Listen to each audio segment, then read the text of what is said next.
We're told in the Bible that the end time will be like the days of Noah. When we go back to Genesis chapter 6 and read about those days, we find that the sons of God saw the daughters of men, that they were fair, and took unto themselves wives. And from their unions came giants. What are we looking at today? In this generation, Gary Sturman is here to discuss with me the mystery of the fallen angels. And it's a mystery, JR, which I think lends a lot of fundamental knowledge to prophecy, and we'll find that out as we go on. I want to read 1 Peter 3:18 and following. For Christ also hath once suffered for sins, the just for the unjust, that he might bring us to God, being put to death in the flesh, but quickened by the Spirit, by which also he went and preached unto the spirits in prison, which sometime were disobedient, when once the long suffering of God waited in the days of Noah, while the ark was a-preparing, wherein few, that is, 8 souls, were saved by water. Noah preached 120 years while the ark was being prepared. And JR, there were spirits, disobedient spirits, roaming the earth in that day. We read about them, as you mentioned, in Genesis 6. There are also secular legends that take us back to that day.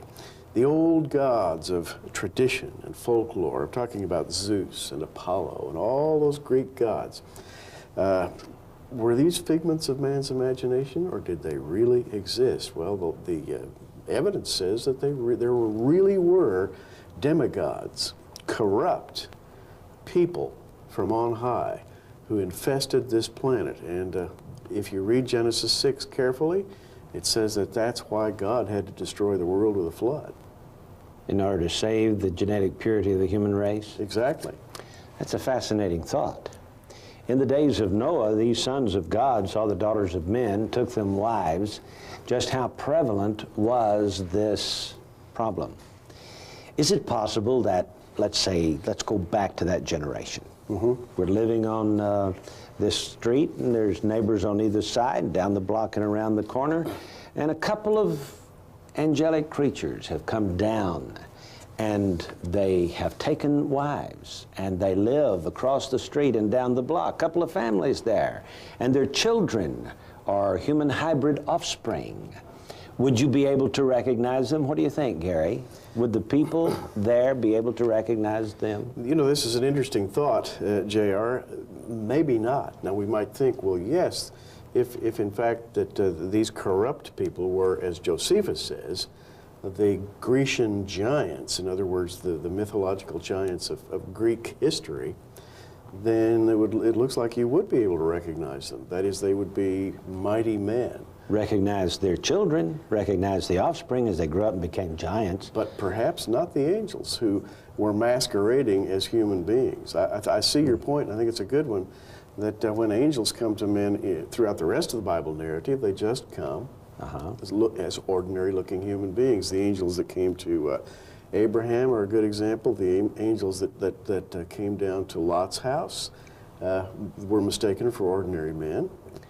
Now, Jesus said, as it was in the days of Noah, so shall it be also in the days of the coming of the Son of Man. Is Jesus coming soon? I think so. Is it possible then that there are fallen angels living among us today here on planet Earth? JR, the evidence, I think, is very strong, both prophetically and by way of evidence, various evidentiary material that we're reading about these days. That the fallen angels once again are beginning to torment mankind.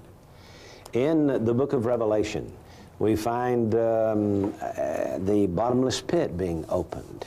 Yes. And creatures coming out that torment men for 5 months. Is this the ultimate goal of Satan and his hordes? To eliminate the human race, to corrupt the DNA structure of humanity and take over the planet? Well, it seems to have been before, and the Lord says in the Olivet Discourse that it's going to happen again. In other words, the days of Noah will be repeated.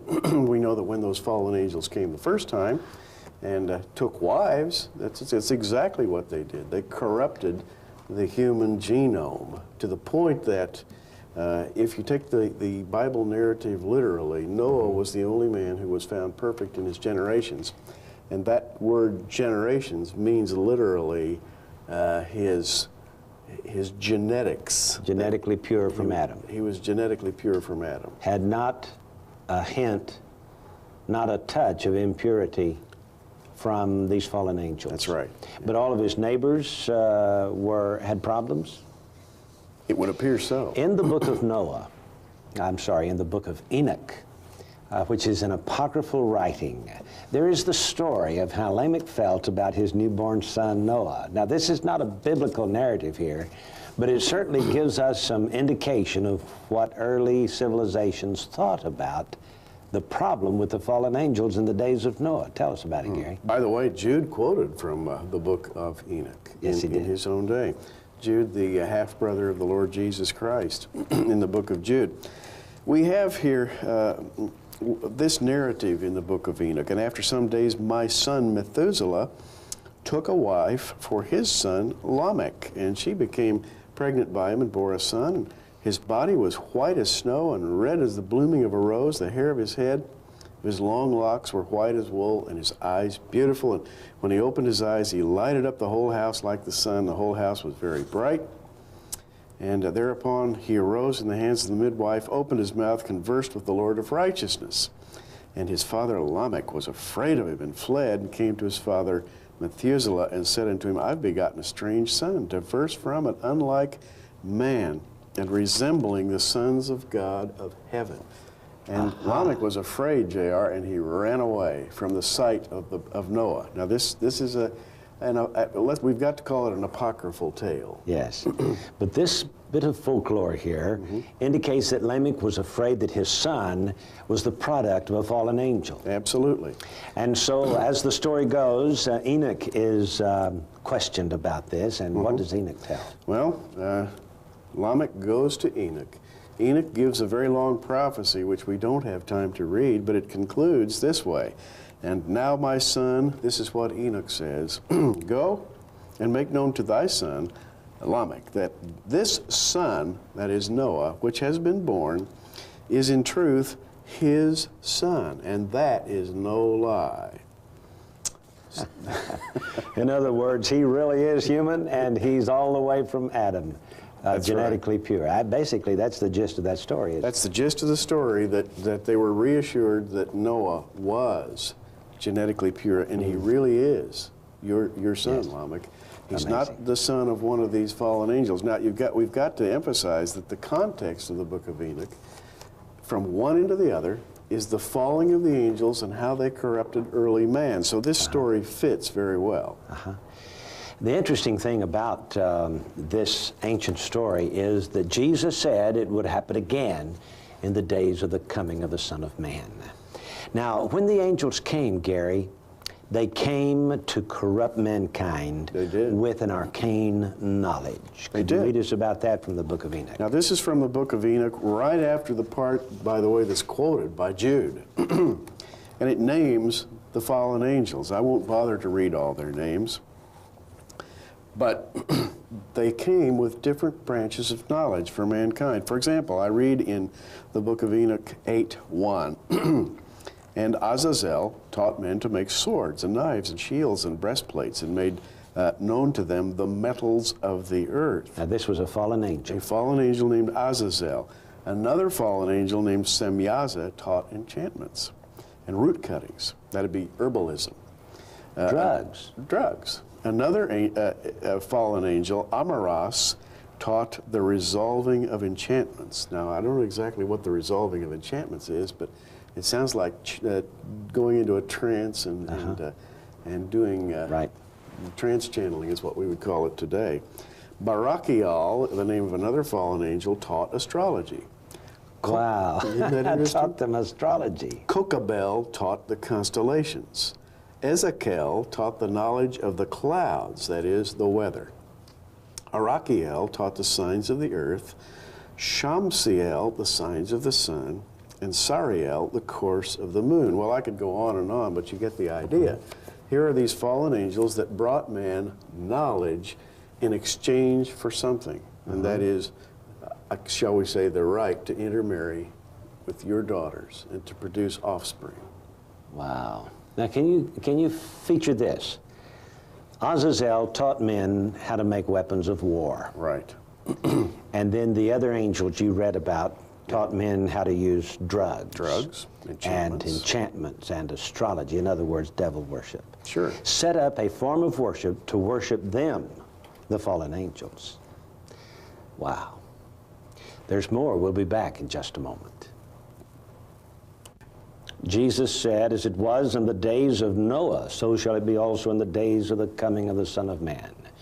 At the end of days, and I believe we are there, the world is going to be similar to the way it was in the days of Noah, when the sons of God came down to the earth to corrupt the human race.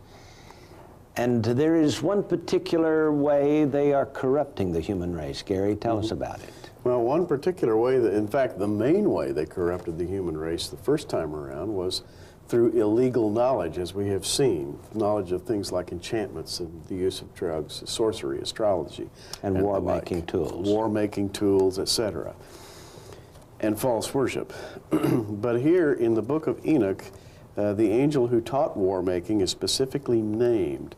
He's called Azazel, and it says, and I'm quoting, "Thou seest what Azazel hath done, who hath taught all unrighteousness on earth and revealed the eternal secrets which were preserved in heaven, which men were striving to learn." Now that's important. I think it is very important, Gary. Notice, please, he said he taught them unrighteousness.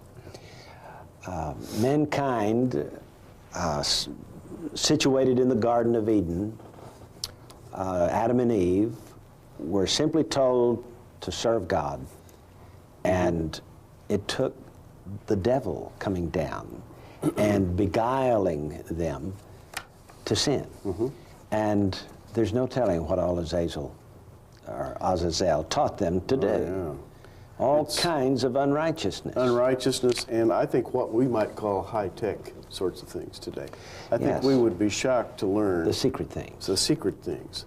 Who knows, maybe they knew how to fly and taught men how to build flying machines. Now, we don't know, because all this was lost when the world was destroyed by water. But men were taught secrets they weren't supposed to learn, and of course they were dying to learn those secrets. Now, Gary, we live in the age of knowledge explosion. Yes, we do. In fact, the implication here is the knowledge explosion that is occurring today is inspired from the other side. Forbidden knowledge, could it be? You know, J.R., there are people today who have written long books documenting UFO studies as demons. They have, to my satisfaction, pretty much nailed down the UFO problem as a demon problem, dark spirits from on high. Paul spoke of them as principalities and powers, rulers of darkness. They come at night like lights in the sky, and they're bent on doing evil business. But you know, certain people who have been involved on the inside of this have said that there have been occasions in which men have learned evil secrets from those UFOs that they were not supposed to learn, even high-tech secrets. And there have been several books written about this. And I can't help but reflect that this is exactly what's happening again today. Well, this type of study will take us into strange realms. Yes, we don't does. have time to get into it today, but perhaps in programs in the future, we'll be able to be a little more specific. Let's talk about Lucifer, who was once a cherub, and his connection with the king of Tyre. Is it possible the king of Tyre had a father that was not of this world? You know, J.R., this brings up a question about demonic infestation in general. We know that in the ancient Canaanite civilizations, that those people were utterly consumed with demonology, demon worship, the powers that had to do with enchantments and astrology. Idolatries of all kinds. And so when it makes sense that the pagan king of Tyre who is used as an earthly model of Satan, by the way, that pagan king of Tyre may well have obtained much of what he knew. Yeah. His knowledge of building and construction, seamanship, architecture. I'm thinking of the ancient Baalbek Acropolis, the temple that is said by modern architects to be unbuildable using modern technology today. Where did these people get all this knowledge, if not from fallen angels? In Ezekiel chapter 28, we are told about the king of Tyre, and it brings it right down to say, "Thou hast been in Eden, in the garden of God. Every precious stone was thy covering, the sardius, the topaz, the diamond, the beryl," and others. He goes on to say, "Thou art the anointed cherub that covereth, and I have set thee so. Thou wast upon the holy mountain of God, and hast walked up and down in the midst of the stones of fire. Thou wast perfect in thy ways from the day thou wast created till iniquity was found in thee." Well, Gary, the problem with the human race all down through history has been with Lucifer. Lucifer, and the word iniquity, by the way, simply means a spirit of law breaking. Lucifer broke every law in the book, so to speak, and I'm convinced that he and his fallen angels broke a divine law, which is they brought forbidden knowledge down to mankind. And man willingly received it. We would demonstrate this over and over again. For example, we have in Genesis 11, after the flood, the Tower of Babel was built. And men obviously wanted to build that tower to reach heaven. Now, what was on their mind? Well, they remembered back to the days before the flood, and by handing down this knowledge from that day, they remembered. Well, you know, the angels used to visit our ancestors, and look at all the wonderful things they brought. You know, we should rebuild this connection, this tower, reach to heaven, reestablish that broken connection, and get them down here once again so that they could teach us what they taught our relatives back before the flood. And God said, no way. Amazing. He confused their language.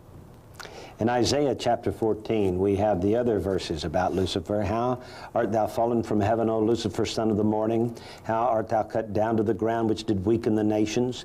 For thou hast said in thine heart, I will ascend into heaven. I will exalt my throne above the stars of God. I will sit also upon the mount of the congregation in the sides of the north.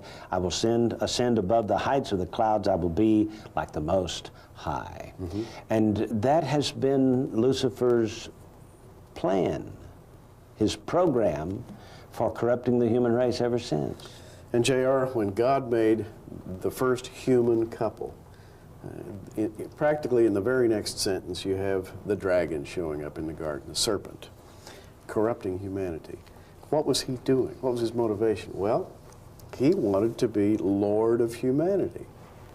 And he said, if God can make it, I can rule over it. And essentially that's what he decided to do, and he ruled it by corrupting it, and I think his fallen angels are merely imitating what he started out to do. Amazing. Now, there are some other things I want to read about. In Revelation chapter 4, we find the cherubim around the throne of God, and there were 4 of them. Is it possible Lucifer was once a 5th cherubim, a cherub?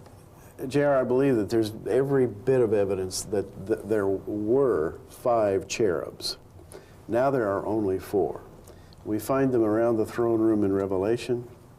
We find them mentioned by Isaiah, and we find them mentioned by Ezekiel. And they seem to represent man, the predatory animals, the beasts of the field, and the birds of the air. They have 4 faces. But the missing face is the reptile, the cursed reptile who fell. And you know, J.R., at one time on this planet, the dominant race was the reptilian race.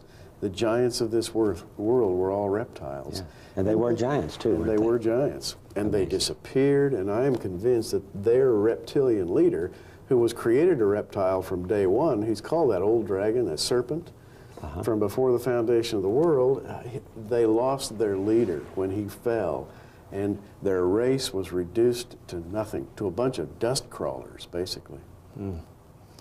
But they are still around. They're still around. And we see these creatures, these little bitty creatures, and They're not as big as they once were. Not as big as they once were. But the battle's not over yet. They're soon going to, that is, their leader is soon going to make himself known. You see, Lucifer once ruled the earth. Yes. He wants to rule the earth again. And this time he's planning to do it through his seed, the Antichrist. And since we live in the last days, I am personally convinced that we do, then we should be able to see these machinations of the dragon and his ilk. And J.R., I believe we do. Enoch says it came to pass when the children of men had multiplied that in those days were born unto them beautiful daughters, and the angels, children of heaven, saw and lusted after them and said to one another, come, let us choose wives from among the children of men and beget us children. J.R., that is so perverted, so unclean, so evil as to be beyond describing. And it happened in the days of Noah. Jesus said it's going to happen again. Is it already happening, Gary? I believe we can see the early traces of it right now. Wow. Is it possible that there's somebody lives down the block from you who's not of this world? That's a thought, isn't it? Well, it's certainly a thought, J.R. Or are there people in high places who are not of this world?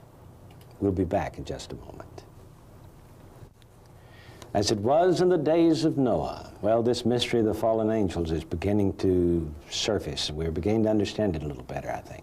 And J.R., there's so much history surrounding this. For example, the book of Jubilees says, and against his angels whom he had sent to the earth, he was very angry. He commanded them to be uprooted from their dominion, and he told us to bind them in the depths of the earth. Well, you know, Peter talks about these fallen angels being bound in Tartarus. Mm-hmm. So we have biblical narratives, we have historical narratives, both Jewish and secular, that really corroborate this story. Mm. Fascinating. You know, in Genesis chapter 6, it says there were giants in the earth in those days and also after that, which means that there were fallen angels coming down to earth even after the flood. Yes. Wow. Well, it's a subject to be explored. This is J.R. Church and Gary Stearman. Until next time, keep looking up. Prophecy in the News is a viewer-supported ministry sponsored by our many friends across America and in your area. For your gift of $10, you can receive a special edition of our current programs on audio tape. Or for a gift of $20, we'll send you our programs on videotape. For either order, add $3 for shipping and handling, and to order, call the 800 number on your screen right now.